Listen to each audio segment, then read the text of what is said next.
Okay, got a bathroom light fixture here that's a little bit dim, but you know, it's not too bad. But it's got special light bulbs. These are GU25 light bulbs, and the socket's a little bit different, and it's not standard. It's a little warm to the touch now, so I was going to show you that. But a lot of different options with these. You could, you know, get an LED that's a GU25 and change the bulb to something brighter, more lumens. Lumens is the amount of light that the light puts out. And then these two bulbs actually are not the same. The color temperature is a little bit different, and the kelvins, that's the, you hear 2700K or 3000K or 5000K. That's the kelvins. K is for kelvins, and that's the light temperature. The lower the number, the more yellow it is, and the higher the number, the more white the light is. 2700K is kind of like your normal incandescent bulb. It's a little bit yellow. And then 3000K is a little bit whiter, and you know, 5000K is like way whiter. This one, the one on the left, I believe, is probably a 2700K. And the one on the right, maybe a 4100K. This, I was disconnecting it live. Looks like the bath fan is tied in. And then it's got a ground wire that's wrapped around the screw a little bit, which is kind of a good way to hang a light fixture, in that when you're initially hanging it, you can kind of take the weight off by using that ground wire and wrapping that around the ground screw. Just kind of takes the weight off of it while you're working with it. So these, it's just 3 wires: the ground wire, which is often bare or green, and then the hot wire, which is black, and the neutral wire, which is white, at least in this situation in the United States and in this setup. So here's the new fixture. It's got 2 little trim screws, bolts that hold on. That once you undo those, you want to pop the pop-up down so you don't lose any screws down the drain. And so here I'm just testing it out to make sure I like the position of this light. Initially I thought it might be a little too far over to the left, but nope, looks just right up against the wall. It's going to balance out good with the mirror. So it's always kind of good to dry fit things and take a look before figure out. So here's the mounting plate.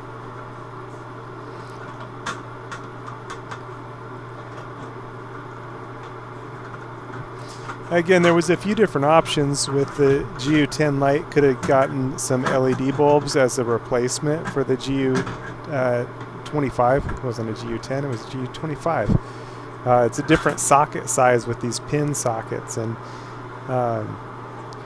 what was in there was a 23 watt light bulb. Each fluorescent bulb used 23 watts for a total of 46 watts for the whole fixture. So it was pretty low voltage, but the LED bulbs, they might use 9 or 10 watts, something like that per bulb, so even less wattage.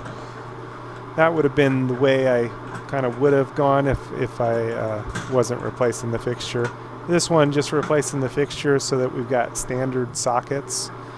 The other way could have been also to change the sockets for the old light fixture to 2 standard sockets. That way you could use any bulb in there. But you know, definitely a few different options out there.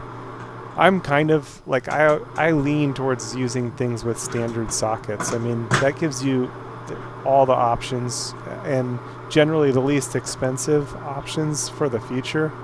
I don't really like light fixtures that have like really specialized sockets, because then you can't, you know, it just limits your options for the future. So if I'm going to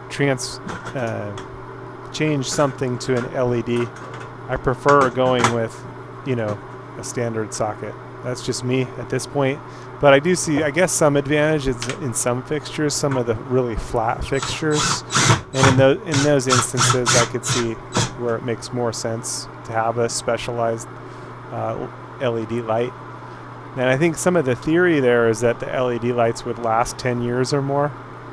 But even there with LEDs, I've seen a lot of LED lights fail in under 10 years. So, you know, as much as the the technology is touted as being this really long-lasting. I don't know. I'm not seeing it as much as I'd like to across the board. It just seems like there's a lot of lemons out there, but could just be I definitely bought some lower end LEDs also, so I don't really want to give them a bad rap just on those accounts, but you know.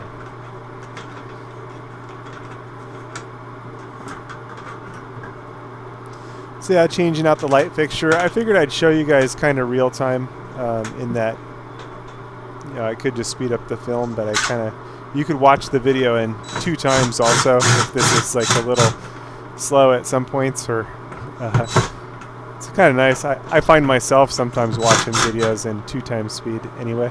Sometimes I wish YouTube would even up that a little bit and give you a little bit more range, like 3 times speed, but you know, it does make things a little odd, and then you get a little spoiled by that. Sometimes you got to watch training videos and stuff like that, and you can't watch them in 2 times speed. And if you've been used to watching them a little faster, then it can, you know.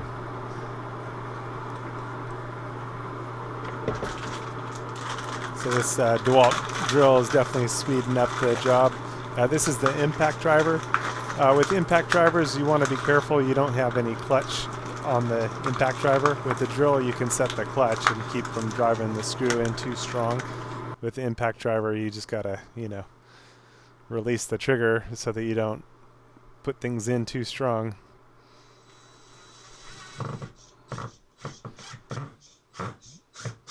But definitely a nice little machine.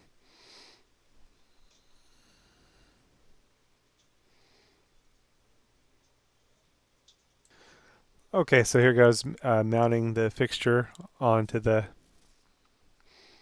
mounting bracket. And going to do what I was telling you about. You can see the green mounting screw there. I'll take the ground wire, wrap that around, a couple rounds around that ground screw, and that way it's going to take the weight off the fixture while I make the connections to the hot and neutral. Definitely safer to turn the light out and do this that way.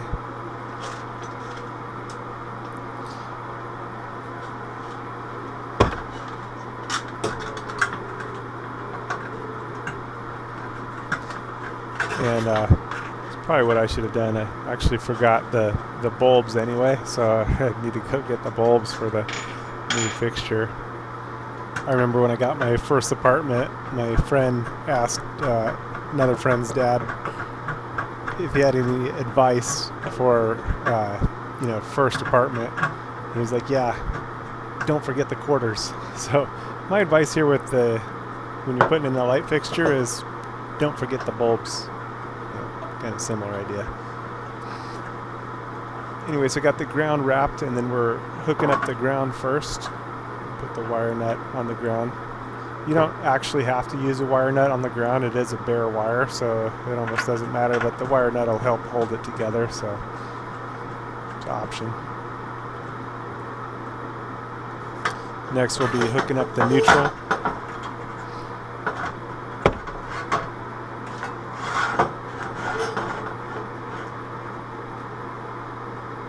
And again, it's definitely a lot safer to turn out the power, not better to do it that way. And normally that's how I do it, but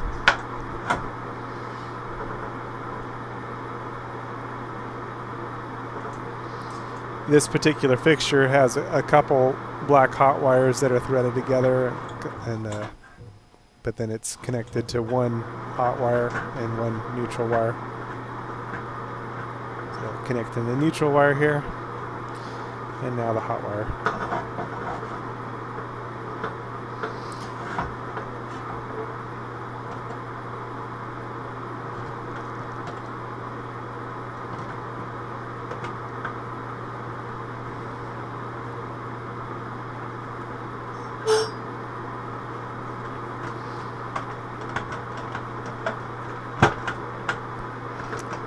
And again, it's always safer to turn out the power. That's the best way to do it, is to practice safety.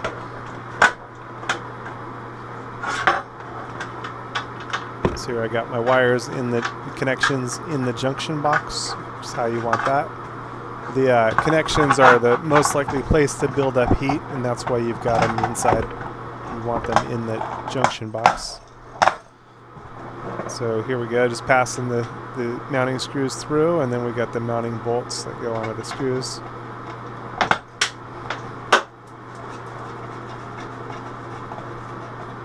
And I think I dropped one, and if you drop something, it's a good idea to follow it with your eye so that you know where you got it, dropped it. It's easy for things to get lost, so you really got to follow it to its destination. So here, just kind of prepping these screws here. Kind of a couple of them dropped in the box, so I'll have to recover those. And these are for this particular light fixture. It's a tulip light fixture. I'll try to locate these couple fixtures. Some of you might have liked the previous fixture. You might like this fixture. This was, so I'll try to, if I can find links for them, I'll put links in the description below, and for the light bulbs as well.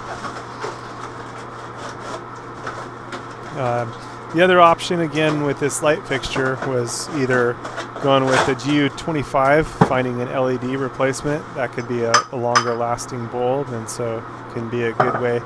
And finding one that has the lumen output that you want to get the amount of light, and then also the Kelvin, the color temperature that you want to give the right color temperature, and low wattage. This is just your standard voltage, so it's 110, 120 voltage. And then the other option there would have been to replace the sockets themselves and go with a standard socket. Instead, I could have replaced the two sockets, and then you could put, whatever bulb you wanted that uses the standard socket. There would have been different options rather than replacing the whole fixture, but sometimes it's just cheaper, safer, and gives you a different look. So if you're looking for a different look, different fixture can give you a different design, a different look, and the opportunity for more light. So this one, when it was all said and done, I wound up using 13-watt light bulbs, which is like a 60-watt equivalent to, for incandescent bulbs. And I think I went with a 3000K on the color temperature. And these, if I wanted to make it a little bit brighter, it's actually bright enough to me. I think it was a good amount of brightness, but if you wanted to make it a little bit brighter, you could use like a 23-watt LED, which would be a little bit bright.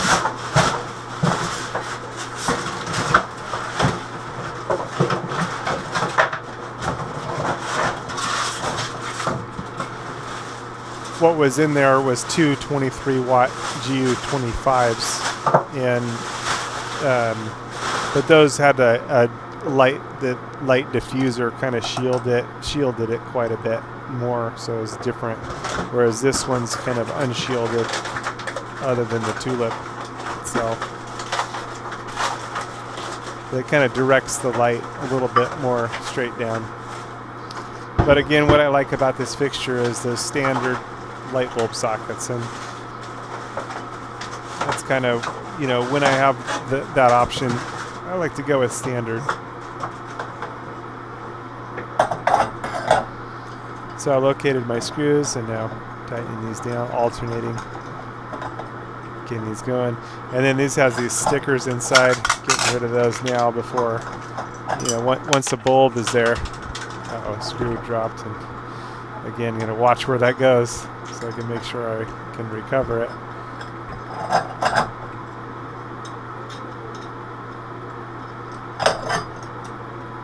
This one I'll get started without the light lens in there to make that a little bit easier to get it set and started. And you can alternate between these lights. And these tulip lights, you can position them a little bit different. You can have the square flat side towards you, or you can have the triangular side towards you. It's up to you, depending on the look that you want to go for. It's not too much different.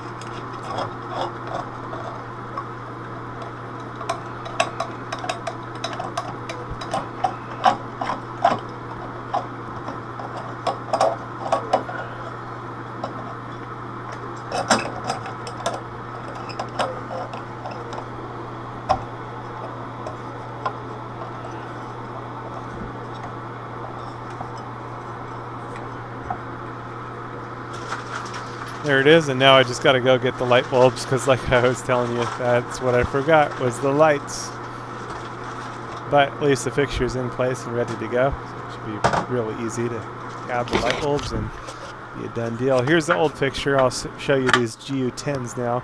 There's the socket, or this GU25. Sorry, GU10 is a lot smaller and the same kind of pin socket, but these things are just kind of a little bit of a pain to replace the bulbs. Not too bad. I mean, you can see it can be done, but a little bit annoying, and it's just one more thing that you've got to stock if you need special bulbs. So no big deal, but I like standard stuff, and I like being able to stock, you know, again, one type of bulb or when possible. Sometimes you can't avoid it, but it's nice if everything is the same.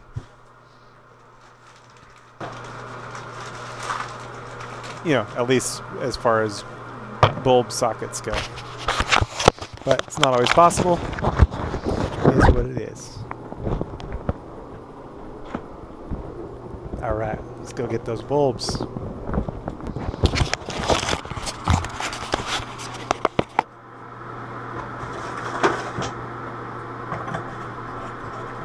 Okay, now that we got standard bulbs going on, standard sockets that is,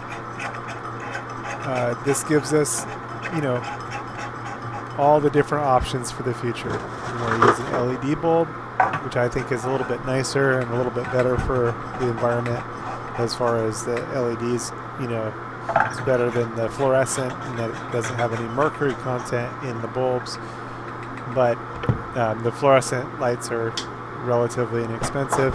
LEDs are getting cheaper and cheaper as more and more people are using them. So again, the standard bulb gives all those options for the future.